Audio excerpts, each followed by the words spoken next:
انہی کے ذوق عمل سے ہیں امتوں کے نظام، کہ ان کے عمل کے ذوق کی بنا پر ہی امتوں کا نظام چلتا ہے۔ عمل کے ذوق سے مراد یہ ہے کہ وہ اقبال کا شعر تھا نا کہ جہان تازہ کی افکار تازہ سے ہے نمود،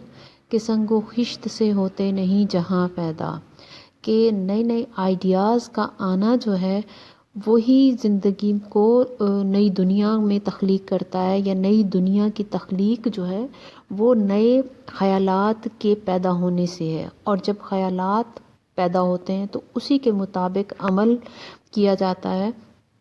تو یہ عمل کرنے کا جو ذوق ہے اسی سے امتوں کا نظام چلتا ہے۔ یعنی کہ آپ یہ دیکھیں کہ سادہ سی بات سمجھ لیں کہ انسان جب پیدا ہوا تو غاروں کے دور میں تھا، پھر اس نے ہر کام کی، یعنی کہ اس نے کھانے پینے پہننے اوڑھنے کا سلیقہ سیکھنے سے لے کر آج چاند تاروں تک جب پہنچا ہوا ہے، تو یہ عمل، اپنے عمل کو مزید بہتر سے بہتر کرنے کا جو ایک انسانی فطرت میں اللہ تعالیٰ نے صلاحیت بخشی ہے، اسی کی بنا پر نظام زندگی کے یا قوموں کے نظام چل رہے ہیں۔ تو وہ باعمل لوگ جو ہیں وہ مسلسل عمل کرتے ہیں اور ہر عمل کو پہلے عمل سے بہتر کرنے کی اور اس میں مزید بہتری لانے کی، اپ گریڈ کرنے کی کوشش میں لگے رہتے ہیں، اور اسی ارتقائی عمل کی بنا پر ہی زندگی کا نظام جو ہے وہ ایک ترتیب میں آتا چلا جاتا ہے، ارتقا پذیر ہوتا چلا جاتا ہے، پہلے کی نسبت اس میں زیادہ بہتری آتی چلی جاتی ہے اور وہ دوسروں کے لیے زیادہ فائدہ مند ہوتا ہے۔ لیکن اس کی نسبت، یعنی کہ یہ آزاد مرد کی کام بتا رہی ہوں، کیونکہ وہ کہتے ہیں کہ نماز جو ہے بے شک اس میں، یعنی کہ یہ نہیں مطلب آپ یہ نہ سمجھیں کہ نماز جو ہے وہ اس کی وہ کی گئی ہے کہ نماز پڑھنے سے انسان ایسا نہیں ہوتا۔ آپ یہ دیکھیں کہ حضور پاک صلی اللہ علیہ وآلہ وسلم اور صحابہ کرام وہ تلواروں کے سائے میں بھی انہوں نے نماز نہیں چھوڑی، لیکن یہ ہے کہ جب انسان کو زندگی میں اور بہت سارے کام ہوں تو وہ نماز جو ہے وہ ایک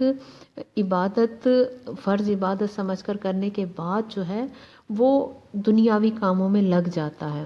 لیکن ایک غلام مرد ہے جو دوسروں کی مرضی سے جی رہا ہے، جس کا ذہن جو ہے وہ روک دیا گیا ہے۔ غلام، میں نے آپ کو سمجھا دوں کہ ایک ملازم میں اور غلام میں فرق ہوتا ہے۔ ملازم جس کو ہم پیسے دے کر، تنخواہ دے کر تھوڑی دیر کے لیے اس کی خدمات کو ہم خرید لیتے ہیں اور اس کے بعد وہ آزاد ہوتا ہے، لیکن جو غلام ہوتا ہے اس کا سونا جاگنا، اٹھنا بیٹھنا، کھانا پینا، پہننا اوڑھنا، مرنا جینا سب کچھ اس کی آقا کی مرضی سے ہوتا ہے۔ تو جب وہ ایسا ہو جائے، جب انسان کو کوئی غلام بنا لے تو اس کی ذہنی گروتھ رک جاتی ہے۔ جب ذہن رک گیا تو ذہن، ظاہر ہے اللہ تعالیٰ نے جو اللہ تعالیٰ ذہانت دی ہے یا ذہن دیا ہے وہی فکر کی تخلیق کا ایک منبع ہے، اور جب وہ خود اس کو منجمد کر دیا گیا تو نہ نئے افکار پیدا ہوں گے اور نہ ان سے نئی دنیا پیدا ہوگی، ٹھیک ہے۔ اور جب نئی فکر پیدا ہوگی تو عمل کا کوئی جواز ہی نہیں ہے، تو عمل ہوگا ہی نہیں۔ تو ذہنی غلامی